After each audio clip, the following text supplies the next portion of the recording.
Welcome back to the New Afternoon Show. We're on WNYU 89.1 FM in New York and on your radio dial. We're at WNYU.org, no matter where you're listening in the world, online everywhere, 24 hours a day, 7 days a week. I'm your host, Jack Peterson, each and every single Monday. And I'm here with quite a legendary indie band, Low. Alan Sparhawk, Mimi Parker. How you guys doing? Good. Yeah. How are you?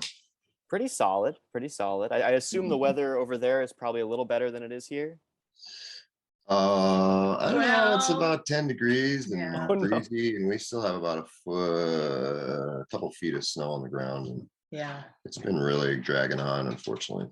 Oh, yikes. Okay, maybe I meant to say it's better if you're a fan of a lot of snow. There you go. Yeah. It's a little nicer here. Yeah. Cool. So you guys, the main thing that I think we're talking about today is your album from last year, about 6 months ago now. Hey What came out, critical acclaim across the board, fan acclaim, ending up on year-end best of lists, stuff like that. How do you feel now 6 months out with this album? What are your thoughts on the album itself as a project? Well, I mean, every record, sort of the journey is a little different, and you're at a different stage in your life too, and sort of perspective about what you're doing. But plus, kind of, I don't know, having it extended out. We're actually just about to go on tour, kind of for the record, which is weird. Usually, the record comes out and you go tour, and after a lot of years, you get used to that pattern, and sort of your thought processes kind of conform to those phases. So having it kind of out of phase and out of schedule this time has been interesting.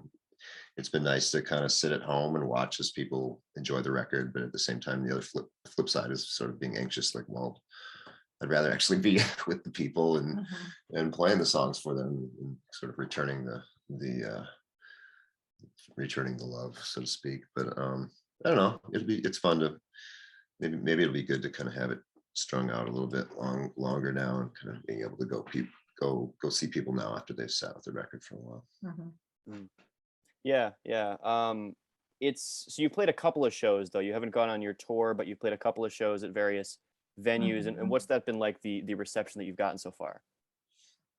It's been pretty good. We kind of decided that we were going to play through the record just from start to finish, which we haven't really ever done with a record. I don't think. We always pick and choose. And so that's kind of been cool. It's been a way to explore it and to see how, it goes over live, because we're not trying to duplicate the recording at all. Yeah, the record's very different sounding from the way we play at this point.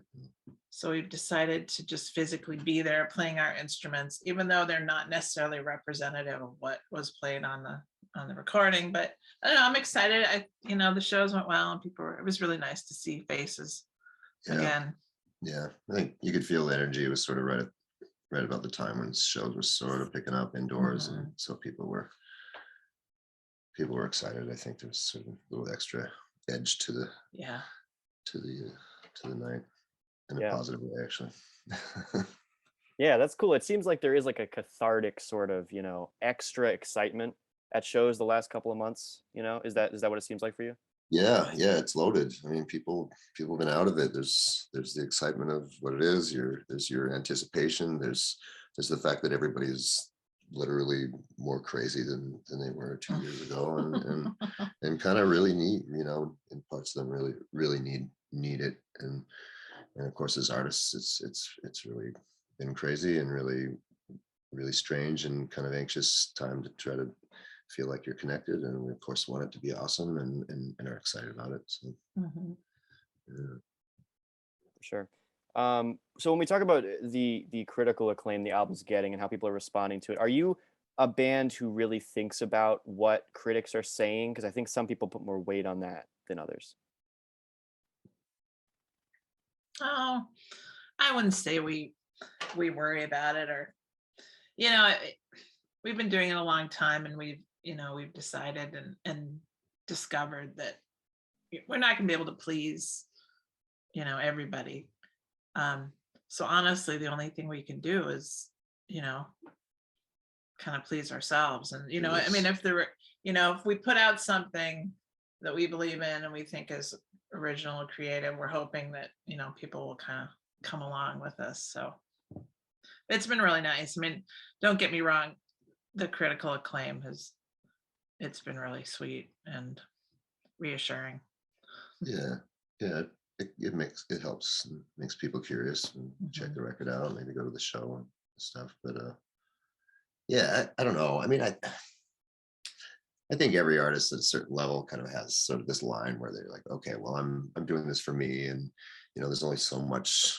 I think someone, I mean, I think anybody would admit that someone who's just going out to try to just please everyone. I'm not sure. It's obviously a dead end and not a very creative inspiration in the end. So yeah, I think everybody to some degree is searching for something that really feels like it's true to themselves, or true to something that they're trying to express, or true to what's in them. And the fact that you're floating it out there at all, you of course you're concerned that, hey, maybe someone will hear this and maybe they'll resonate with this too. And so you can't deny.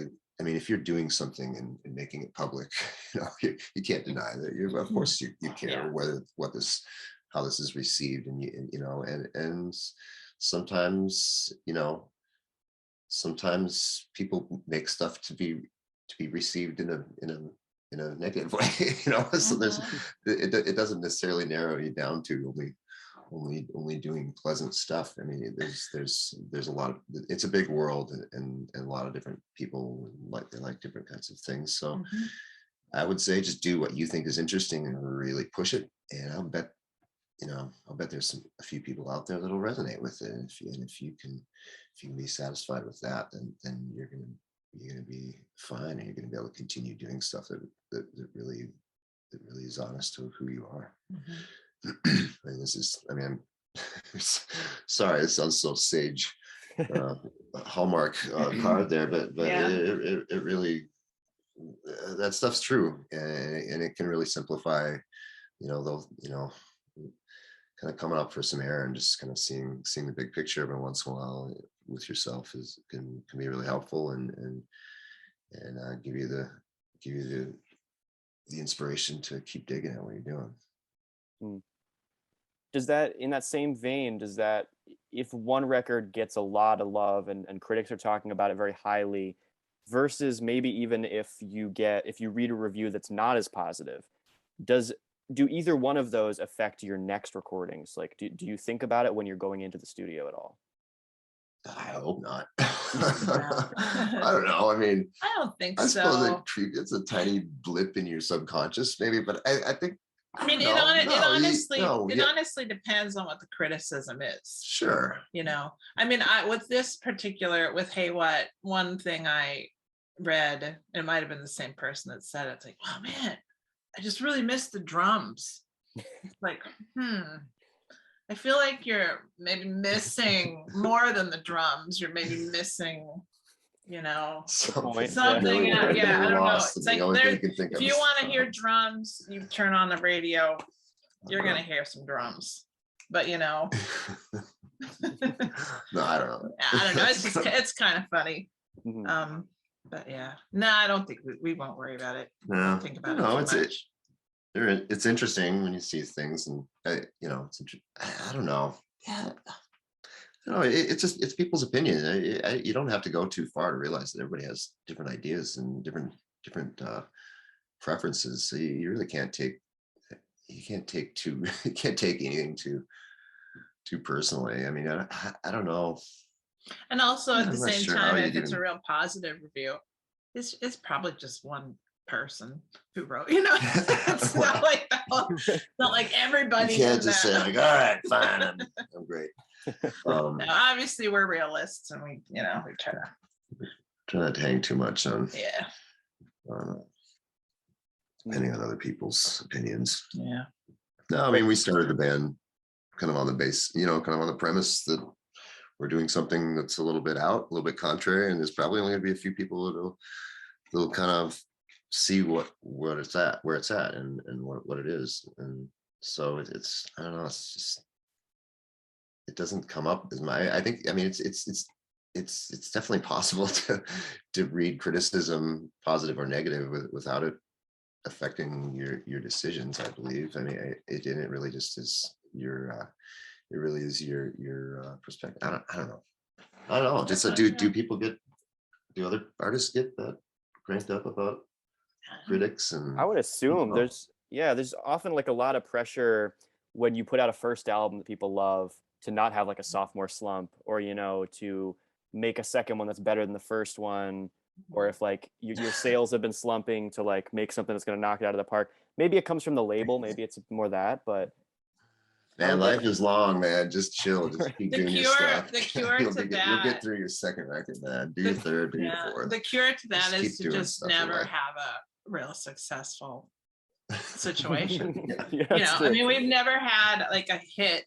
We've never been beholden to a hit song or a hit. Or an era where where our scene was big. Yeah, or something like that. so we don't really have anything holding us back, Yeah.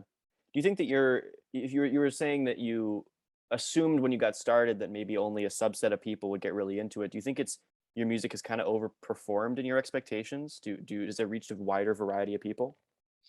Absolutely. Yeah. I mean, especially from the beginning, I mean, we really didn't have many ambitions at the beginning. We really didn't think it was just, we didn't think it was going to do much from a small town and all that stuff. But, oh shoot, what was I trying to answer the question? What was the question? Let me think here. My brain is sorry. I got trailed down and already like trying to answer the thing through. What was the question again? Oh, like has your music reached a wider audience? Oh yeah, for sure. Yeah, like I said at the beginning, we didn't. I don't know. Beginning, we knew we were kind of doing something different, and we didn't really have much expectations. We thought we'd do a few shows, then it turned into, oh, maybe we'll do a single, and then someone came to us and said, hey, well, I'll put out a record if you record a whole record, blah blah blah. So it sort of built that way. And I think one of the keys for us, we just didn't really plan too much in the future. But yeah, it's definitely gotten.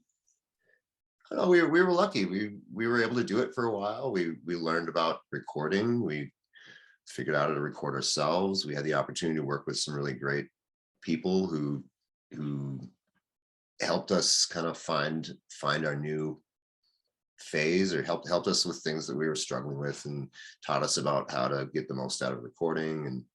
And I don't know, I think just by longevity and a little bit of luck, we were able to evolve, and I think just sticking around long enough maybe has been actually the success. We've never made a record that's been big. We never had a hit, but I think just being around long enough that people are like, oh yeah, a low record. Okay, well, I'll definitely go check it out. So that I think that just being around long enough and kind of, I mean, I would hope that we're consistent in a certain way. So I think over time that has maybe a little bit, has just as much credence as maybe like, oh yeah, they had a big hit one time, So I don't know, maybe that's, yeah. I mean, as far as bigger than what we thought, yeah, I don't know. So we're gonna lasted longer than we thought. Stay around. We're gonna stick around until everybody likes us. Right. Like, that's our plan. 130 years old. If we can live to be 130 years old, we might win over the Stones. Yeah. Right. But if it pays off, yeah, it's all worth it. Right. And I would say probably at this point right now, at least from a mainstream perspective, you're probably at the closest point you've been. You were just nominated for a Grammy for the first time, and that's pretty huge. I mean, it depends, of course, on, again, like how much you guys care about that or weigh that in terms of, it being a very popular mainstream music awards, but it's your first nomination for production, which your style has always been marked by your unique production. So that's definitely, a compliment. How does that feel for you? Yeah, it's yeah, every little step along the way has been a big surprise, different things, different tours we've gotten on, people that are much more famous maybe mentioning us in interviews or doing songs of ours or things like that. Little things that come along that sort of, yeah, they catch you, wow, we've been really lucky. That's really cool. And wow, this thing is still going, But yeah, the nomination's been really cool. I mean, a lot of that has to do with BJ Burton, who was the engineer producer on the record, and the nomination is for engineering. I mean, it's great that it's our record, and it's really cool that we were essentially the vehicle for the nomination, so to speak. But I don't know. Yeah, it's cool. Again, longevity, just kind of hanging long enough and kind of always trying to do something interesting, always trying to make records that are original, and trying to lean a little bit into what's possible. I guess, I don't know, maybe that works. I don't know. Mm-hmm. Yeah, for sure. I mean, we're still in our house here, and we're still hoping we can pay it off and get our kids through school and stuff. So I mean, just there's definitely incentive to hopefully keep doing it and still be able to make a living, so to speak. And so I don't know. We've been lucky, and a lot of that is good people we've met over time. Yeah. Speaking of which, BJ Burton, the producer for this album, is somebody you've worked with on a couple albums now, and it seems like on paper, I mean, he's worked on other indie albums like Bon Iver and stuff like that, but it seems like a strange combination, because he's also worked on a lot of pop albums and like Charlie XCX and stuff like that. So what was the catalyst to come together in the first place? Well, I think I mean, it's not super exciting. So, I mean, BJ was down in Eau Claire in Wisconsin, which is just a couple hours away from us, and he just kind of called us out of the blue, contacted us, and said, "Hey, man, next time you guys are coming through on your way to Chicago, stop in, check the studio out." I'd met Justin before, over the years, and kind of just casually knew him a little bit from years ago and stuff. So, it was kind of a little bit coming from both of them. Justin's a really generous person, and really has been really conscious about using what he has to enhance the community and involve the community, and everything from getting people jobs to sort of, anyway, I won't wax on about Justin. Anyway, BJ just invited us down, so we checked it out one day and started talking, and ended up working on some stuff together, and the ball started rolling. But yeah, this is our third record working with him, and he's really very talented and brave person, and has really been vital to us being able to do these records, for sure. Have there ever been any issues where you guys have strongly disagreed on a direction for a song or a sound or something like that? I don't know. You mean like Mim and I, or BJ, maybe? BJ? With yeah, but honestly, that's also a question. Yeah. Oh, I don't know. No, it was always kind of like, well, all right, how about this? Okay, this is cool. Mm-hmm. Okay, it's a lot of, I think because the creative process was pretty live and at hand, and in the same room, you develop things together, so there's never any point where someone's doing something real crazy and you're then going like, oh, coming back from making a sandwich and going, what?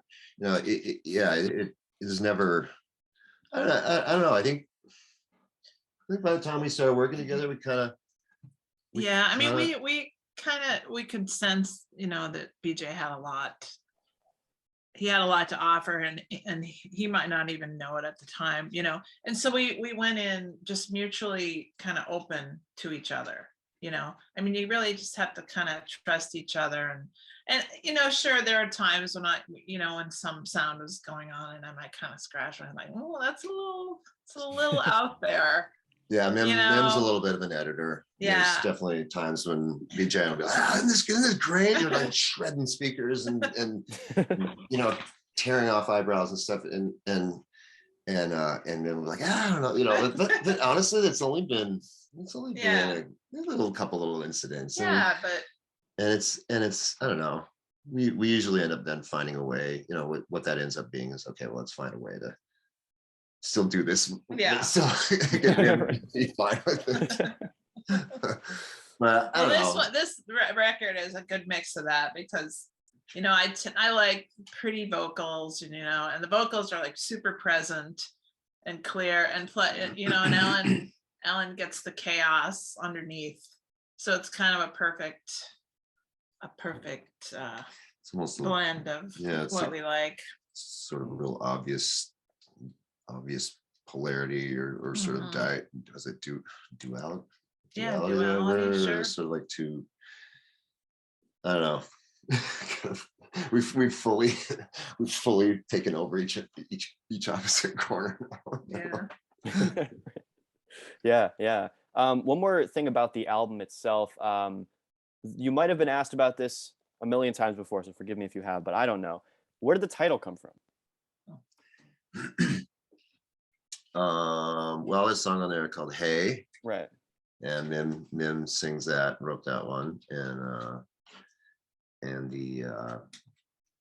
there's a moment sort of kind of during the section where it's kind of getting flayed out and repetitive, and as she's kind of improvising kind of some vocals there, and at one moment she goes, hey, hey, hey, what? I just remember when we were just kind of like, oh, that's an interesting phrase, and I just kept sticking on that, you know, hey, what? I like the idea of it being that, you know, not the question, but the answer. You know, like someone comes up to taps on his shoulder, say, hey, not the hey, what, but the hey, what is after that. Someone says, hey, what is, then the person says, well, this is why I tapped you on the shoulder. Right. You know, hey, what?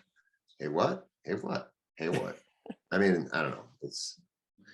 I don't know. I may be making it too light and simple, and maybe ruining other people's deeper perception about what it means. But yeah, to me, it just, I don't know. Yeah. With the all caps on the album title, I always assumed it was either a really aggressive question or it was like a proclamation of like, hey, what, you know, but it's more of the answer to the question with a question. Yeah, exactly. It's kind of, it's all the all caps era. Right. Yeah. Nice. All right, well, I've been loving the album. One of my favorites of last year, just to flatter you a little. I do love it. And I do wonder, though, going back further in your career, what do you consider your genre to be as a band? Because I have read interviews with you guys where you have said you don't like the term slowcore that a lot of people put on you. And it can be hard to define music like yours because it does dip in and out of a lot of different things. But are you totally opposed to being defined as slowcore? Well, I remember there was one moment in one interview, I think, where I kind of said, oh, that's slowcore, like, you know, and I think it maybe was interpreted as a little more than, I think I was just kind of, I've always been like, oh, that's kind of a funny term. And then, you know, and the term is partly our own fault anyway. We actually did an interview early on, and someone asked, you know, we were just kind of talking, and a friend of mine the day before had seen literally our first show and was kind of joking around with me and kind of like, oh, I got it. You know, he's kind of one of these guys that works at a record store, and he was just like, you know, it's like a music file, and he just, you know, joking around like, okay, we gotta name your genre. And he's like, slowcore, and you know, it was just kind of funny, and we laughed about it. And I mentioned it in that interview jokingly, and then it kind of ran. And you know, as with a lot of journalists, they'll go back and look at you know, the first ones, and since that was literally one of the first interviews we had done, it kind of got carried over into a lot of other interviews, and then we're like, oh, now it's a bona fide. Now it's a bona fide. Movement. It was a bona fide term, and then at some point it was like, oh, we don't want to be known as slowcore. Come on, man, we're doing, you know. But I don't know, man. We've been doing this for a long time, and who cares? I don't think we think about it too much anymore. I mean, people want to put, you know, they always want to categorize things, which is human nature, so it's fine. I mean, I don't know if it necessarily it'd be hard describes to us so great these days. Yeah, if you were listening to our new record, it'd be like, what is slow or core about this? Yeah. Right. Yeah. We had some headlines of like that have said low core instead. Oh. Yeah. Well, then your name's on the genre. You know? The name's on it. Yeah, let's get that started. Yeah. No, I don't know. I don't know what we're doing. We're just trying to make. I don't know. Yeah. I mean, we know it's not bluegrass.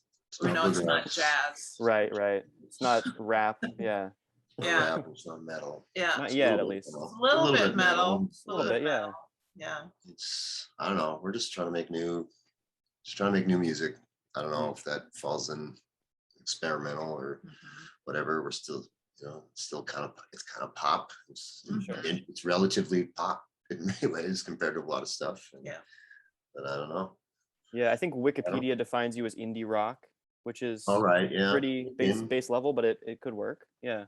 Yeah. We came from indie rock, the sort of smaller touring vibe, and kind of more independent releases in the 90s and stuff. That was a real thing. It was a really great scene. It was really thriving. And since then, sort of a sound is maybe more associated with that, which is sort of more like post-classic rock guitar pop. Right. Ding, ding, ding, ding, ding, ding, ding, ding, ding, ding, ding, ding. People need to listen to some Unrest and some Stereo Lab. That's just been around forever. Yeah, and that's not exactly you. Maybe in a couple songs, but not exactly. Right. Yeah. It used to be a really wide open genre, so to speak. I mean, there were indie rock bands, so to speak, in the 90s that were all over the place, that were doing things that were wildly different styles and reference. Right. Yeah. Cool. So I got just a couple more here. I want to know about this song called Last Butterfly. This showed up. Do you have you look like you have something to say about it already?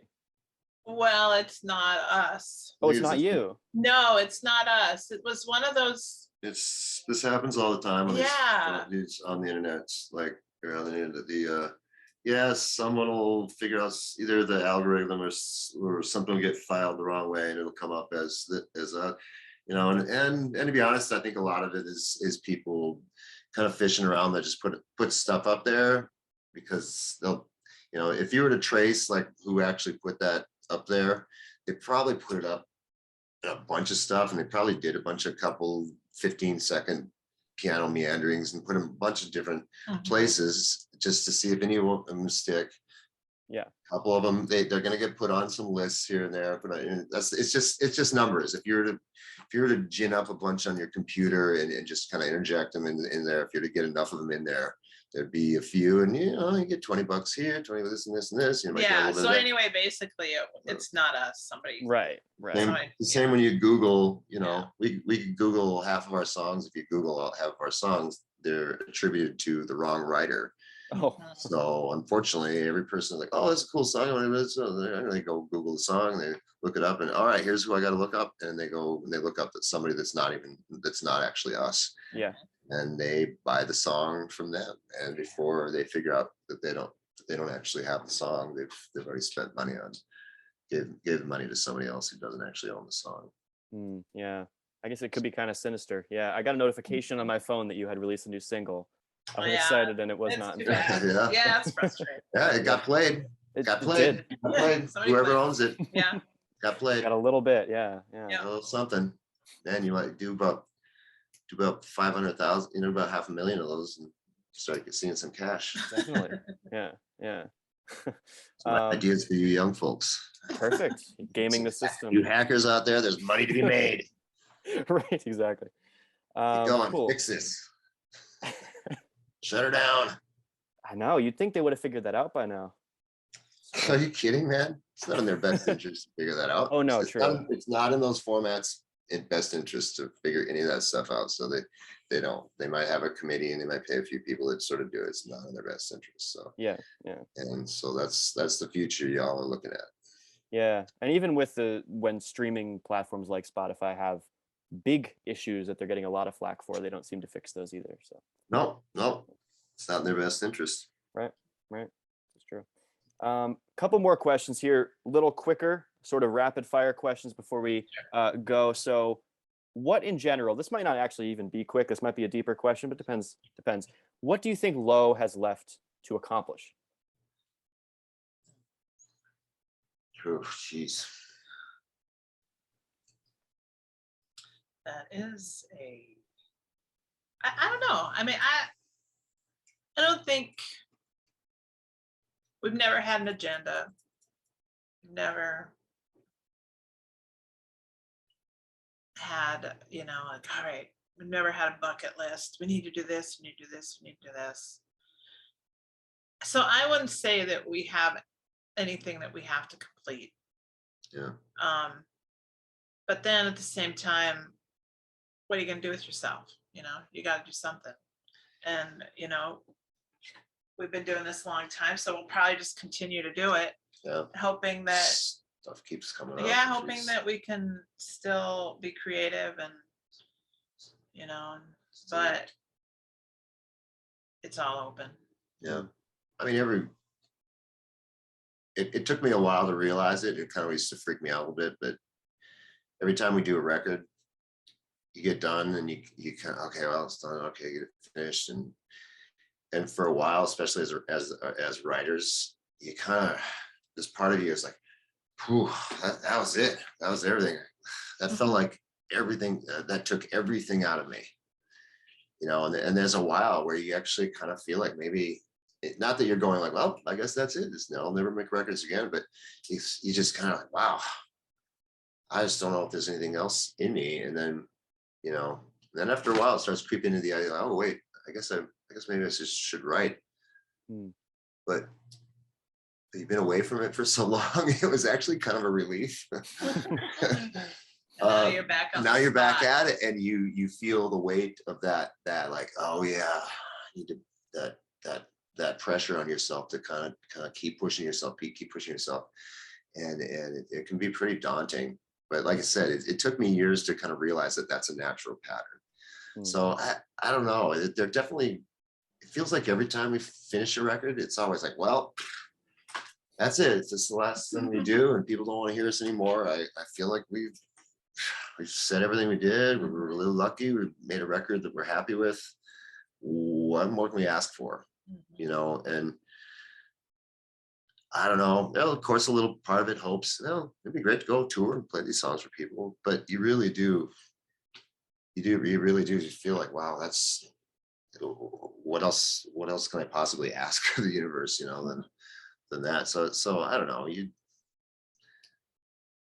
I don't know. I guess everybody's different. We've just been, it's kind of just the way. And again, it took, I keep saying this, but it took a while to realize that. So, coming back to that whole thing of you're talking about like, oh, the pressure, getting that sophomore record when, you got this perception stuff. And like, man, you got to try not to let that stuff get to you, and just keep doing. Just look at what you're doing right now and try to do the best with what you're creating, and be true to it, and honor it, and hustle, and you'll be fine. You keep going. Don't worry about that stuff. You'll learn, and you'll be free from many of the traps if you can just learn to be happy with creating what really just blows your mind.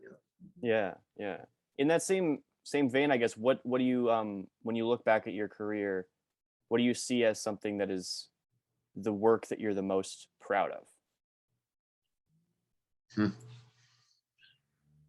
I don't know. I mean, it'd be hard to pick one thing, because it really has been kind of in harmony. It's really been a big picture. I mean, the magic of it is the fact that it's lasted so long, and we've been lucky enough to kind of stay on a little slowly building trajectory the whole time. And that's been the greatest accomplishment. Yeah. If you were to pick one thing, I don't know. I mean, you're always most proud of, and the most close to the most recent thing you've done, and stuff. But I don't know. There's been a couple little lucky breaks and special moments in our life that have come because of the Christmas record that we did back in '99. Just a real small thing that we kind of did ourselves, and it ended up being something that people really loved, and different countries kind of grabbed onto. It's very popular in England, and it's just kind of a total fluke.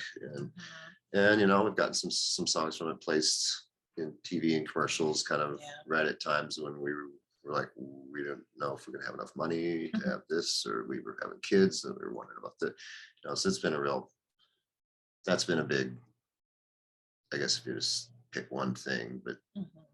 I don't know. Yeah, just the fact that we've been lucky to do it all. Do it all. It's been, For sure. um, Cool. All right. Well, is there anything you guys want to promote? Your tour, your album, what have you? well, Well, we're gonna be in New York and Philly and coming up here. Let's DC. see, what are the dates? Yeah, Is that possible? Do we do that as long as we don't say? well, we're As long gonna as we don't say come see, yeah, we're We're just, just heading exactly. just out. announcing. Yeah, we're headed out on the 21st. We're going. Gonna be in Yeah. NYC. We're gonna be in, where are we playing again? Webster Hall. Yeah. Yeah. Yeah. The 31st, right? 31st. We're in 31st. Philly a couple days before. We're in Providence the day after. Providence is a cool place in Providence. I think the New York show is actually, I don't know if it's sold out yet, but we'll see. But anyway, Yeah, we're cool. excited. I've been Yeah, there it's for a always while. a lot of with good friends and good memories there. Yeah, absolutely. Well, can't wait to see you live when you do come to New York. I'll be there. One more thing before you go, we have a little thing when we interview artists. If we could just have you do this for our station, I'll put the little template in the Station chat. IDs. Exactly. Yeah. Yeah, something like that. You just Improvise watch. whatever You you watch want. the pros here, man. Okay, you got it. Hello, I'm Alan. And I'm Mimi, and we're in the band Low. And you are listening to WNYU 89.1 FM, the legend. The legend. Isn't that what you guys are called? Well, now you are. Now we are. We got to put it on the poster. You tell her, hey, next meeting you say, listen, Yeah. a little tip from real classic slowcore artist. Slowcore. Yep. Yeah, should Alan call said it. It's our name now. Yeah, there you Yeah. go. Was Perfect. it the legend? Yeah. Legend. Okay. Let me just give you one more. Okay. You're listening to WNYU 89.1 FM, the legend. That's great. Perfect. All Got right. even darker. You Yeah. just play that for them. You don't even have to introduce. Just play it for Not them. the right, exactly. They'll hear it. They'll like, be like, what? They were Where there? has this When? been all these years we could have Right. been Yeah. blowing up by now. All right. Thanks. Cool. It was Right. great to meet you. Thanks so much. Yeah, you too. Nice to meet you, Jack. Have a great spring and be safe. Yeah. You too. Yeah. Be careful with that cold out there. Yeah, it's brutal. Yeah. Yeah. All right. Tired of We'll see ya. See ya. Bye. All right.